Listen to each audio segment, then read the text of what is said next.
ఇవాళ హైదరాబాద్లో జరిగిన బస్సు ప్రమాదం చాలా చాలా బాధాకరమైన విషయం. ఇంటికి ముగ్గురు చనిపోయారు.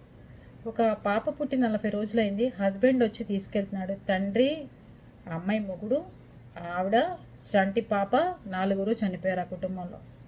ఇంకో కుటుంబంలో భార్యకి బాగోలేదని చెప్పి ఒక హస్బెండ్ ఊరు తీసుకెళ్తున్నాడు హైదరాబాద్కి, మా చూపించుకొద్దామని చెప్పి. మొగుడు పెళ్ళని చనిపోయారు. చిన్న పిల్లలు మిగిలారు. ఒక కుటుంబంలో దేవతల్లాగా ఉన్న లక్ష్మీదేవులు ఎలా ఉంటే కనిపిస్తారో అలా ఉన్న ముగ్గురు అక్కా చెల్లెళ్ళు ఎంత ముచ్చటగా ఉన్నారో అసలు. ఆ ముగ్గురు అక్కా చెల్లెళ్ళు చనిపోయారు. నాకైతే దెబ్బకి టెంపరేచర్ వచ్చిందండి. ఆ ఏడుపులు అవి వినలేకపోయాను. బాబోయ్, ఎంత బాధ ఆ తల్లికి అసలు. ఆ తండ్రి బాధ ఎవరు చెప్పుకోగలరు? ఈ ముగ్గురు అక్కా చెల్లెళ్ళు 4 అక్కా చెల్లెళ్ళట వాళ్ళు. ఈ ముగ్గురు అక్కా చెల్లెళ్ళు చనిపోయారనే వార్త విని వాడు 7th క్లాసో 6th క్లాస్ అనండి తమ్ముడు. ఒక మగపిల్లాడు కూడా ఉన్నాడు. 4 ఆడపిల్లల తర్వాత ఒక మగపిల్లాడు పుట్టాడు వాళ్ళకి.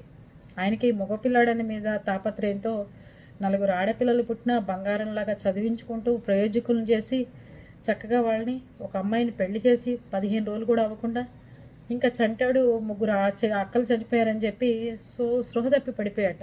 ఇంటి దగ్గర వాళ్ళు పాపం వాడి కాళ్ళు రుద్ది చేతులు రుద్ది చూసుకుంటున్నారు. ఇలాంటి కష్టం ఎప్పుడు ఎవరికి రాకూడదండి. రోడ్లు సరిగ్గా లేకపోవడం, ర్యాష్ డ్రైవింగు, లేకపోతే ఈ ప్రమాదాలు ఇంత ఇదిగా జరగడానికి కారణం ర్యాష్ డ్రైవింగు. ఎదుటి వెహికల్ వస్తుందో లేదో చూసుకోకపోవడం, వాడే ఆగుతాడులే అని నిర్లక్ష్యం. ఇది పరిస్థితి.